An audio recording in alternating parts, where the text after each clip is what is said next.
Assalamualaikum warahmatullahi wabarakatuh. Kami dari kelompok 6 ingin mempresentasikan akuntansi keuangan menengah 2. Pada kesempatan kali ini kami akan membahas bab 24, yaitu Presentation and Disclosure in Financial Reporting. Pembahasan materi pada bab 24. Yang pertama ada Full Disclosure Principle, ada Disclosure Issues, ada Auditors and Management Report, dan Current Reporting Issues. Full Disclosure Principle. Prinsip pengungkapan penuh panggilan untuk pelaporan keuangan fakta keuangan apapun yang cukup signifikan untuk mempengaruhi penilaian pembaca yang terinformasi. Keuangan bencana di Mahindra Satyam dan Societe Generale atau FRA sorot kesulitan menerapkan prinsip pengungkapan penuh.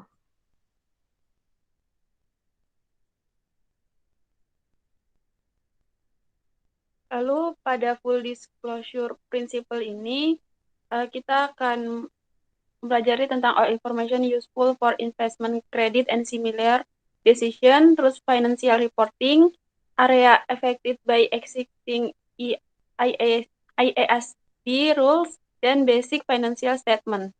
Ada financial statement, notes to the financial statement, supplementary information, other means of financial reporting, dan other information.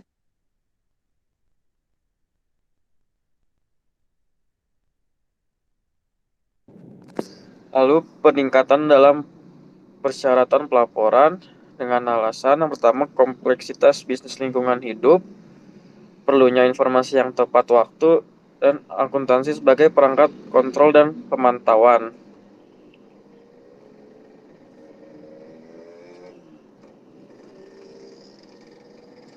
Full Disclosure Principle, pengungkapan diferensial. IASB telah mengembangkan IFRS untuk entitas kecil dan menekan UKM. UKM kurang rumit dalam beberapa hal. Yang pertama, topik tidak relevan untuk UKM dihilangkan. Yang kedua, izinkan lebih sedikit pilihan kebijakan akuntansi. Yang ketiga, banyak prinsip untuk mengenali dan mengukur aset, kewajiban, pendapatan, dan biaya disederhanakan. Yang keempat, secara signifikan lebih sedikit pengungkapan yang dibutuhkan. Kelima, revisi ke IFRS untuk UKM akan terbatas pada 3 tahun sekali.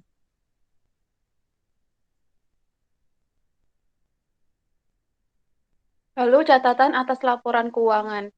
Catatan adalah sarana untuk memperkuat atau menjelaskan item yang disajikan dalam badan utama pernyataan. Kebijakan akuntansi, perusahaan harus menyajikan pernyataan yang mengidentifikasi kebijakan akuntansi yang diadopsi.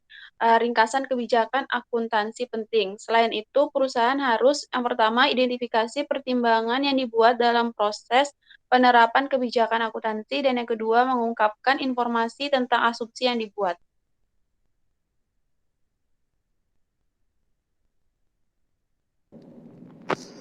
Lalu ada catatan umum, yaitu inventaris, perumahan, tanaman dan peralatan, klaim kreditor, klaim pemegang ekuitas, kontingensi dan komitmen, nilai wajar, pajak tangguhan, pensiun dan sewa, dan perubahan prinsip akuntansi. Disclosure issue, pengungkapan transaksi atau peristiwa khusus. Yang pertama, transaksi pihak terkait. Ada sifat hubungan, jumlah transaksi dan saldo terhutang, penyisian untuk piutang tak tertagih, lalu beban yang diakui selama periode sehubungan dengan kredit macet atau piutang tak tertagih dari pihak berelasi. Yang kedua, kesalahan dan penipuan.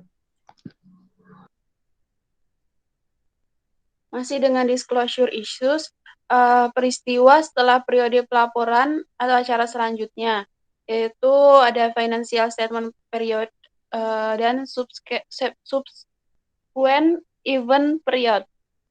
Yang pertama, peristiwa yang memberikan bukti tambahan tentang kondisi yang ada pada tanggal laporan posisi keuangan, dan yang kedua, peristiwa yang memberikan bukti tentang kondisi itu tidak ada pada tanggal laporan posisi keuangan.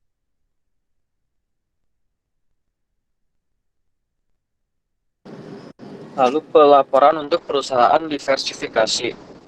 Investor dan investasi analis ingin laporan laba rugi, laporan posisi keuangan, dan informasi arus kas pada segmen individu yang membentuk angka pendapatan total. Sehingga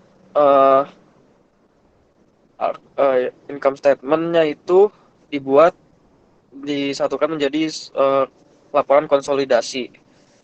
Contohnya seperti net sale itu ada office equipment dan auto parts dikonsolidasi menjadi 78,8. Lalu untuk manufacturing cost-nya juga dikonsolidasi dari yang office equipment dan auto parts totalnya menjadi 50,8. Selling and administrative expense-nya juga dikonsolidasi sehingga totalnya 12,1, sehingga total operating expense-nya itu 62,9. Dan income before taxes-nya itu 15,9, income tax-nya itu 9,3, sehingga net income konsolidasi dari office equipment dan auto parts itu 6,6.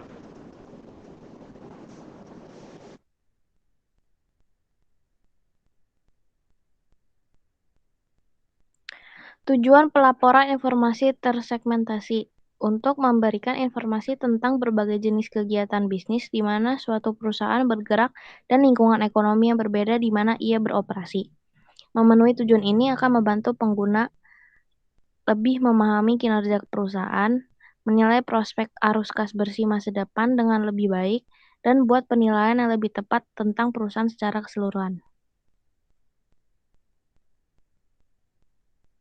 Lalu, prinsip dasar IFRS mensyaratkan bahwa laporan keuangan bertujuan umum mencakup informasi yang dipilih atas dasar segmentasi tunggal. Sebuah perusahaan dapat memenuhi tujuan pelaporan tersegmentasi dengan menyediakan laporan keuangan yang tersegmentasi berdasarkan bagaimana operasi perusahaan tersebut dikelola, pendekatan manajemen.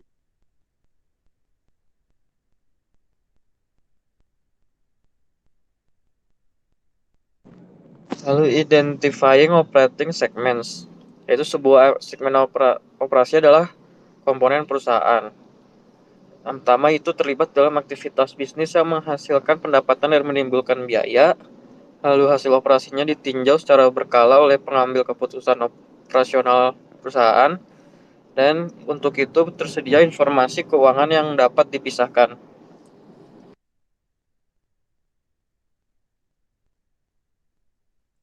Identifying operating segment.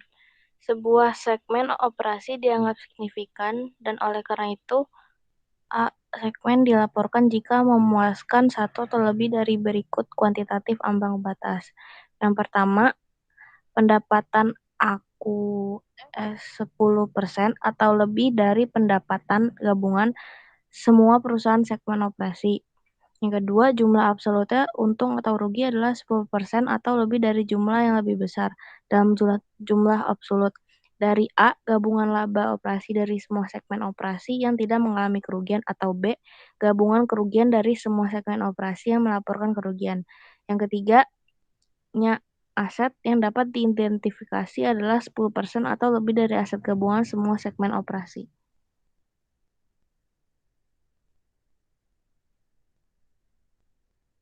Menerapkan tes ini, perusahaan harus mempertimbangkan dua faktor tambahan.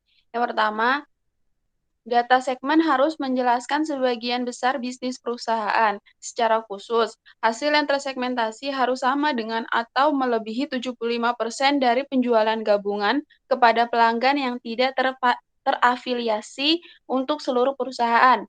Yang kedua, IASB memutuskan bahwa 10 adalah batas atas yang wajar untuk jumlah segmen yang harus diungkapkan perusahaan.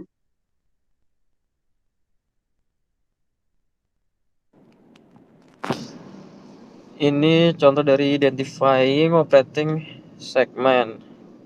Jadi ada segmen A sampai F, dihitung masing-masing total revenue-nya, lalu operating profit or loss-nya, dan identifiable assets. Perusahaan akan menerapkan tes masing-masing sebagai berikut. Tes pendapatan 10% dikali 2150 sama dengan 215. Sehingga C, D, dan E memenuhi tes ini.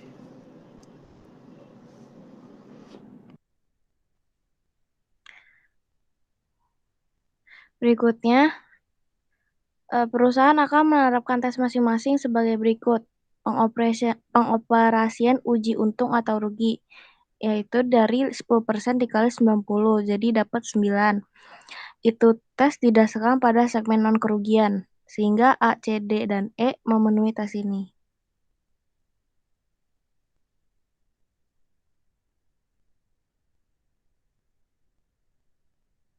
Lalu untuk identifikasi tes aset, yaitu 10% dikali dengan 970 sama dengan 97, sehingga C, D, dan E memenuhi tes ini.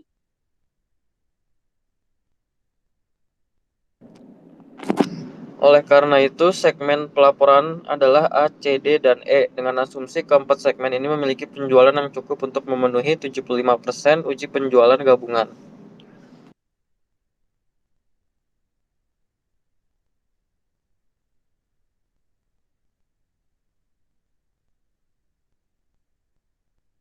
%75 dari tes penjualan gabungan, yaitu 75% dikali 2.150, jadi hasilnya 1.612,50. Itu penjualan A, C, D, dan E totalnya 2.000. Dari 100 ditambah 700 tambah 300 tambah 900. Karena itu 75% testis bertemu.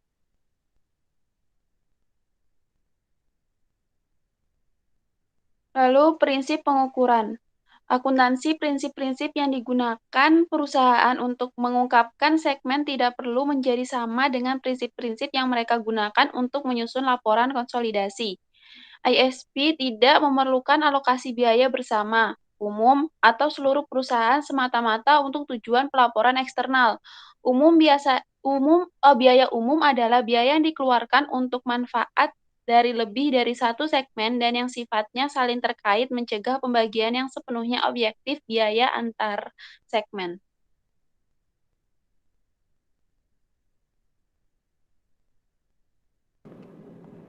Informasi tersegmentasi dilaporkan. IASB membutuhkan bahwa perusahaan melaporkan berikut. Yang pertama, umum informasi tentang segmen operasi. Kedua, segmentasi laba rugi dan informasi terkait. Yang ketiga, segmentasi aset dan kewajiban. Yang keempat, rekonsiliasi. Yang kelima, informasi tentang produk dan layanan serta wilayah geografis. Dan yang terakhir, pelanggan utama.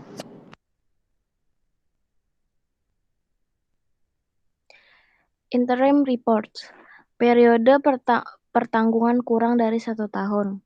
IFRS mengharuskan perusahaan untuk ikuti pendekatan diskret.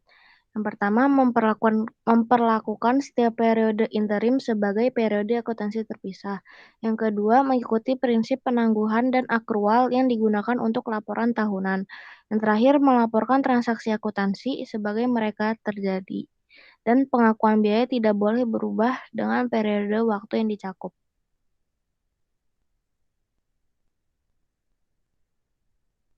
Masalah unik pelaporan interim. Yang pertama, pendapatan pajak. Yang kedua, musiman.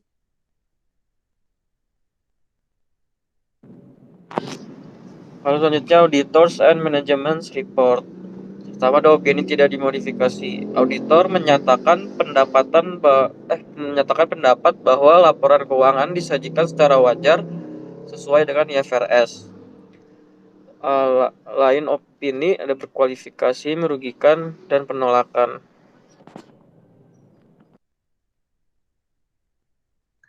Auditors report. Keadaan tertentu, meskipun tidak mempengaruhi opini wajar tanpa pengecualian auditor, mungkin mengharuskan auditor untuk tambahkan paragraf penjelasan ke laporan audit. Yang pertama, perhatian. Kedua, kurangnya konsistensi. Ketiga, penekanan suatu materi.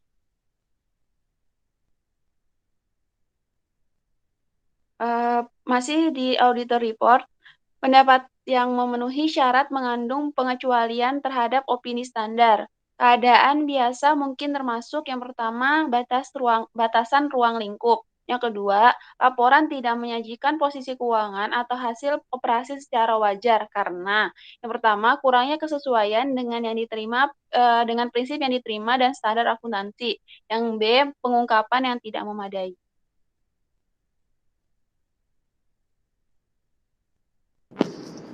Merugikan pendapat diperlukan dalam laporan apapun yang pengecualiannya adil.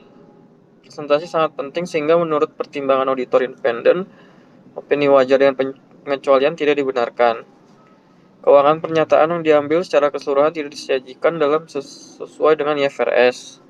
Langka karena kebanyakan perusahaan mereka ubah akuntansi agar sesuai dengan IFRS. Lalu pasar regulator tidak akan mengizinkan perusahaan terdaftar dalam pertukaran untuk memiliki opini yang merugikan.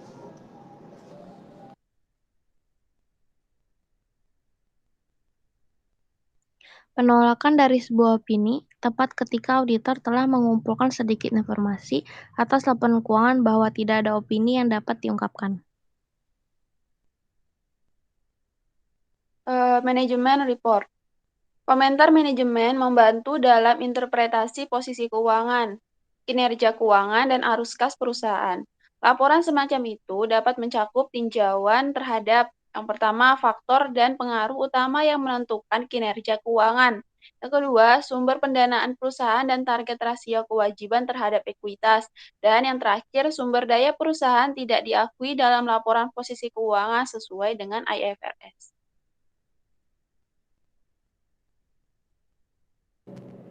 Tanggung jawab manajemen atas laporan keuangan. Manajemen bertanggung jawab untuk menyiapkan laporan keuangan dan menetapkan serta memelihara sistem pengendalian internal yang efektif. Auditor memberikan penilaian independen apakah laporan keuangan disusun sesuai dengan IFRS. Current reporting issue. Pelaporan, perakiraan, dan proyeksi keuangan. Perakiraan keuangan adalah sekumpulan laporan keuangan prospektif yang menyajikan perkiraan posisi keuangan perusahaan, hasil operasi, dan arus kas. Lalu, keuangan proyeksi adalah laporan keuangan prospektif yang disajikan, diberikan satu atau lebih asumsi hipotesis, posisi keuangan yang diharapkan, hasil operasi, dan arus kas entitas. Regulator telah membentuk aturan safe harbor.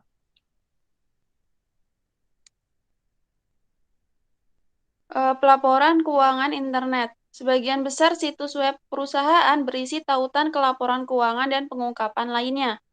Memungkinkan perusahaan untuk berkomunikasi lebih mudah dan cepat dengan pengguna. Izinkan pengguna untuk memanfaatkan alat seperti pencarian, mesin, dan hyperlink. Dan yang terakhir, dapat membantu membuat laporan keuangan lebih relevan dengan memungkinkan perusahaan untuk melaporkan terpilah yang diperluas data dan data yang lebih tepat waktu. Fraudulent financial reporting, yaitu tindakan yang disengaja atau ceroboh, baik melalui tindakan atau kelalaian yang menghasilkan laporan keuangan yang menyesatkan secara material.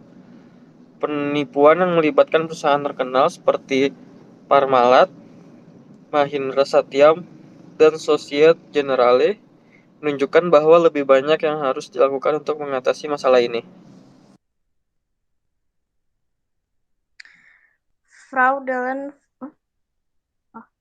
penyebab pelaporan keuangan penipuan. Umum penyebabnya adalah keinginan untuk mendapatkan yang lebih tinggi bagikan harga. Yang kedua, untuk menghindari gagal bayar pada perjanjian pinjaman atau untuk mendapatkan keuntungan pribadi dari beberapa jenis seperti kompensasi tambahan dan promosi.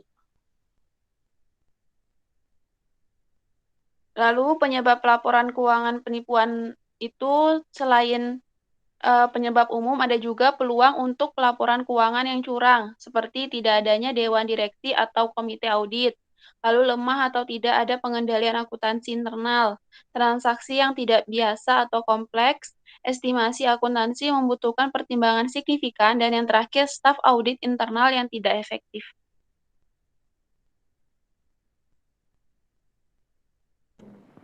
Perspektif analisis laporan keuangan. Diperlukan pendekatan logis untuk analisis laporan keuangan yang terdiri dari langkah-langkah berikut. Pertama, ketahui pertanyaan-pertanyaan yang ingin Anda temukan jawabannya. Yang kedua, ketahui pertanyaan-pertanyaan yang dapat dijawab oleh rasio dan perbandingan tertentu. Ketiga, cocokkan 1 dan 2 di atas. Dengan pencocokan seperti itu, analisis pernyataan akan memiliki arah dan tujuan yang logis. Analisis mencakup pemahaman itu. Yang pertama, laporan-laporan keuangan masa lalu. Yang kedua, rasio tunggal dengan sendirinya seperti tidak terlalu berguna. Yang ketiga, kesadaran akan batasan angka akuntansi yang digunakan dalam analisis. Lalu major types of ratio. Yang pertama, liquidity ratio, ukuran kemampuan jangka pendek perusahaan untuk membayarnya kewajiban jatuh tempo. Lalu activity ratio, ukuran seberapa efektif perusahaan menggunakan file aset yang digunakan. Lalu profitability ratio, ukuran derajat keberhasilan atau kegagalan yang diberikan perusahaan atau divisi untuk jangka waktu tertentu. Lalu yang terakhir coverage ratio, ukuran tingkat perlindungan bagi kreditor jangka panjang dan investor.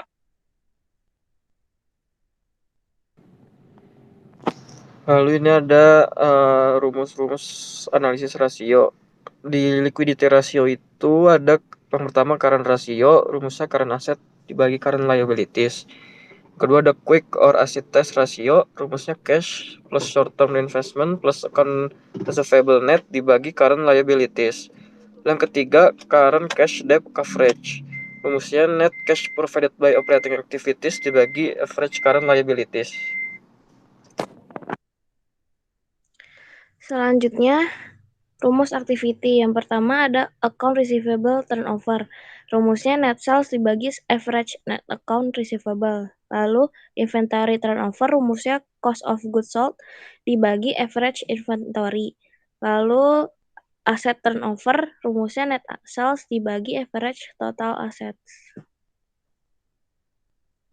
Lalu untuk profitability ratio itu ada profit margin on sales, rumusnya net income per net sales. Lalu return on asset, rumusnya net income per average total asset. Lalu return on ordinary share capital equity atau ROE, itu rumusnya net income dikurang preference dividend per average shareholders equity ordinary.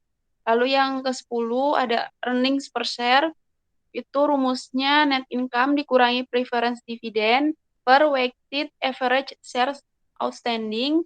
Lalu yang terakhir ada payout ratio, rumusnya cash dividend per net income.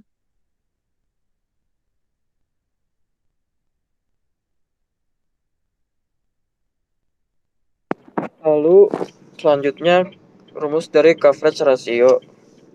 Pertama ada debt to asset ratio, rumusnya total liabilities dibagi total asset. Lalu yang kedua ada times interest or net, rumusnya net income ditambah interest expense ditambah income tax expense dibagi interest expense. Lalu selanjutnya ada cash debt coverage, rumusnya net cash provided by operating activities dibagi average total liabilities. Lalu yang terakhir ada book value per share, rumusnya shareholders equity dikurang ordinary dibagi outstanding share. Batasan analisis rasio. Yang pertama, berdasarkan biaya historis, penggunaan perkiraan mencapai kesebandingan di antara perusahaan dalam industri tertentu dan sejumlah besar informasi penting tidak dimasukkan dalam laporan keuangan perusahaan.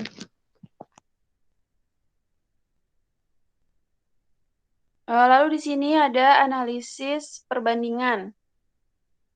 Untuk perusahaan Anetek Chemical, untuk comparative statement. Di sini ada sales and other revenue untuk tahun 2019, 2015 sampai 2019, serta ada untuk 10 tahun sebelumnya dan 20 tahun sebelumnya.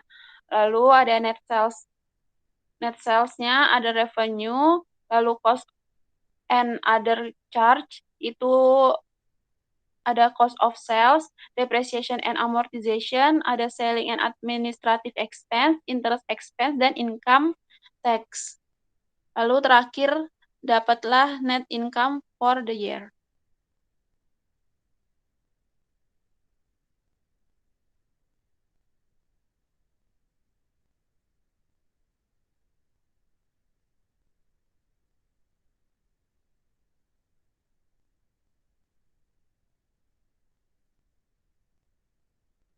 Soal dan jawaban.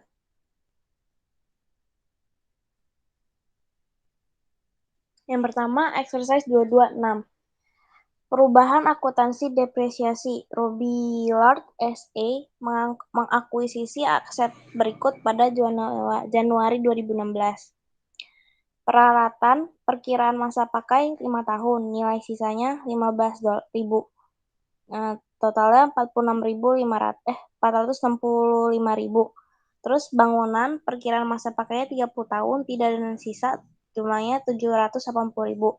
Peralatan tersebut telah disusutkan dengan menggunakan metode jumlah dari tahun-tahun selama 3 tahun pertama untuk tujuan pelaporan keuangan.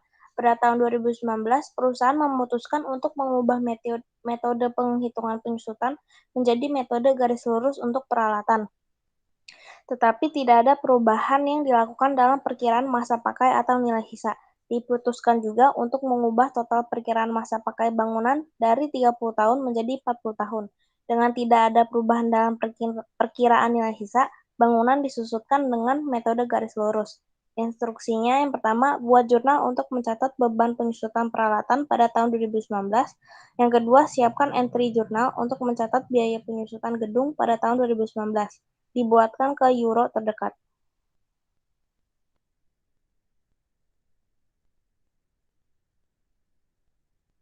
Lalu untuk jawabannya, depreciation to date on equipment. Sum of the years digital depreciation. Yang pertama untuk tahun 2016-nya yaitu 5 dibagi dengan 15 tahun dikali dengan 465.000 dikurangkan dengan 15.000, yaitu 15.000-nya didapat dari nilai sisa tadi sama dengan 150.000. 2017-nya 4 dibagi 15 dikali 465.000 dikurangkan dengan 15.000 sama dengan 120.000. Lalu 2018-nya 3 dibagi 15 dikali dengan 465.000 dikurangkan dengan 15.000 sama dengan 90.000. Maka 150 ditambah 120 dan ditambah 90.000 hasilnya 360.000. Maka cost of equipment-nya 465.000, lalu depreciation to date-nya 360.000 menjadi pengurang, maka book value untuk tahun 2018 di tanggal 31 Desember adalah 105.000. Lalu book value dikurangkan dengan residual value sama dengan depreciable cost. Book value-nya 105.000 dikurangkan dengan residual value-nya 15.000, maka depreciable cost-nya 90.000. Lalu depreciation for 2019 adalah 90.000 dibagi dengan 2 sama dengan 45.000. Maka akun jurnalnya adalah depreciation expense pada accumulated depreciation equipment sebesar 45.000. Lalu untuk yang B, depreciation to date on building itu 780.000 dibagi 30 tahun sama dengan 26.000 per tahunnya. Lalu 26.000 dikali 3 sama dengan 78.000, yaitu depreciation to date-nya. Sehingga cost of building-nya itu 780.000, depreciation to date-nya 78.000, sehingga book value-nya pada 31 Desember 2018 itu 702.000. Lalu untuk depresiasi 2019-nya itu 702.000 dibagi 40 kurang 3 sama dengan 18.973. Hingga jurnalnya itu depreciation expense pada accumulated depreciation buildings sebesar 18.973.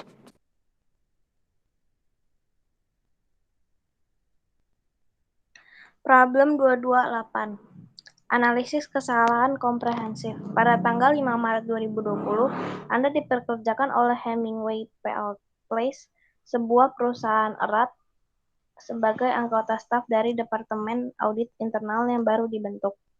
Saat meninjau catatan perusahaan untuk 2018 dan 2019, Anda menemukan bahwa belum ada penyesuaian yang dibuat untuk item yang tercantum di bawah. Yang pertama, ada pendapatan bunga sebesar 14.100 tidak diakui pada akhir tahun 2019. Pendapatan tersebut dicatat pada saat diterima pada bulan Februari 2019. Yang kedua, sebuah komputer seharga 4.000 telah dikeluarkan saat dibeli pada tanggal 1 Juli 2018. Komputer tersebut diharapkan memiliki masa pakai 4 tahun tanpa nilai sisa.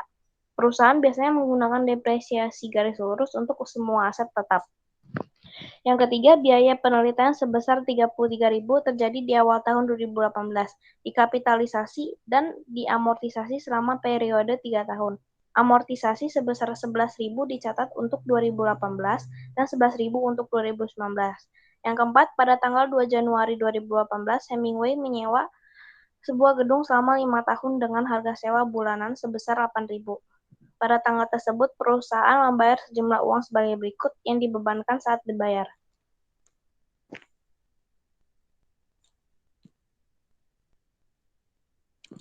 Yaitu security deposit sebesar 20.000. Lalu first month rent 8.000 dan last month rent 8.000 juga, maka hasilnya 36.000. Pernyataan kelima, perusahaan menerima 36.000 dari pelanggan pada awal tahun 2018 untuk layanan yang akan dilakukan secara merata selama periode 3 tahun yang dimulai pada tahun 2018. Tidak ada dari jumlah yang diterima yang dilaporkan sebagai pendapatan diterima di muka pada akhir tahun 2018. Yang keenam, persediaan barang dagangan seharga 18.200 berada di gudang pada tanggal 31 Desember 2018, tetapi salah dihilangkan dari perhitungan fisik pada tanggal tersebut. Perusahaan menggunakan metode persediaan periodik. Instruksinya, tunjukkan pengaruh kesalahan pada angka laba bersih yang dilaporkan pada laporan laba rugi untuk tahun yang berakhir pada tanggal 31 Desember 2018 dan angka laba ditahan yang dilaporkan pada laporan posisi keuangan pada tanggal 31 Desember 2019. Asumsikan semua jumlah material dan abaikan efek pajak penghasilan dengan menggunakan format berikut. Masukkan jumlah dolar yang sesuai di kolom yang sesuai. Pertimbangkan setiap item independen dari item lainnya. Tidak perlu menjumlahkan kolom pada GERD.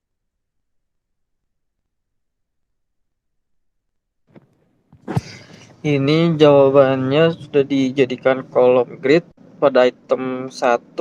Net income for 2018-nya understated 14.100. Untuk return earning-nya tidak ada understated ataupun overstated.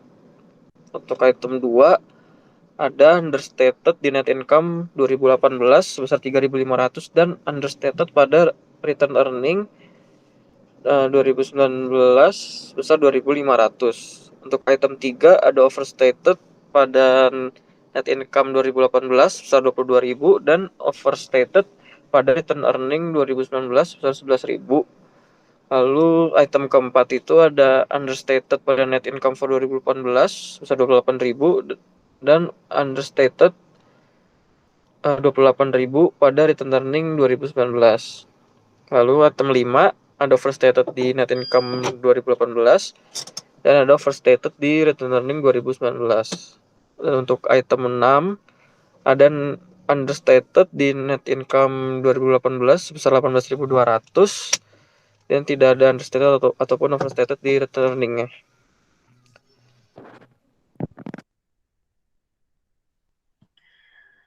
Penjelasan. Yang pertama, pendapatan bersih akan berkurang di tahun 2009 karena pendapatan bunga dikecilkan. Pendapatan bersih akan terlalu tinggi pada tahun 2010 karena pendapatan bunga terlalu tinggi. Namun, kesalahan tersebut akan mengimbangi atau wash sehingga laporan posisi keuangan pada akhir tahun 2010 menjadi benar. Yang kedua, biaya penyusutan pada tahun 2009 sebesar 500 untuk mesin ini. Sejak mesin itu dibeli pada 1 Juli 2019, hanya 1,5 tahun penyusutan harus dilakukan pada tahun 2009. Dari 4.000 dibagi 4.000 per 4 dikali 1 per 2, jadi total 500. Itu perusahaan mengeluarkan biaya 4.000, bukan 500. Jadi laba bersih dikecilkan sebesar 3.500 pada tahun 2010. Seharusnya biaya depresiasi tambahan sebesar 1.000 diambil tahun 2010. Pada tahun 2010, laba ditahan akan dikecilkan oleh 2.500 dari 3.500 dikurang 1.000. Yang ketiga, IFRS mensyaratkan bahwa semua biaya penelitian harus dikeluarkan pada saat terjadinya laba bersih pada tahun 2009 terlalu tinggi, yaitu 22.000. 33.000 biaya penelitian dikapitalisasi dikurangi 11.000 diamortisasi. Pada akhir tahun 2010, hanya 11.000 dari biaya penelitian yang tersisa sebagai aset. Oleh karena itu, laba ditahan akan dibesar-besarkan sebesar 11.000. Dari 33.000 biaya penelitian dikurang 22.000 diamortisasi. Yang keempat, uang jaminan harus menjadi aset jangka panjang yang disebut deposito yang dapat dikembalikan. 8.000 dari sewa bulan lalu juga merupakan aset yang disebut sewa prabayar. Pendapatan bersih tahun 2009 kurang dari 28.000. Karena jumlah tersebut telah dibebankan, saldo laba akan terus dikurangi sebesar 28.000 hingga tahun terakhir masa sewa. Enggak, bentar ya. Enggak jadi apa? Enggak jadi. Uang jaminan kemudian akan dikembalikan dan sewa bulan lalu harus diganti. Yang kelima, 12.000 atau sepertiga dari 36.000 harus dilaporkan sebagai pendapatan masing-masing tahun. Pada tahun 2009, 36.000 dilaporkan sebagai pendapatan sementara, hanya 12.000 yang seharusnya dilaporkan. Karena 24.000 terlalu banyak yang dilaporkan, laba bersih tahun 2009 terlalu dilebih-lebihkan. Pada akhir tahun 2010, 24.000 seharusnya dilaporkan sebagai pendapatan, sehingga laba ditahan masih dibesar-besarkan sebesar 12.000, yaitu dari 36.000 dikurang 24.000. Yang terakhir, yang keenam, persediaan akhir akan dikecilkan karena barang dagangan dihilangkan. Karena persediaan akhir dan laba bersih memiliki hubungan langsung kapal, laba bersih pada tahun 2009 akan dikecilkan. Persediaan akhir tahun 2009 menjadi persediaan awal tahun 2010. Jika persediaan awal tahun 2010 terlalu kecil, maka laba bersih tahun 2010 terlalu tinggi. Terbalik hubungan. Kelalaian dalam inventaris selama periode 2 tahun akan penyeimbangan dan laba tahan pada tahun 2010 akan benar.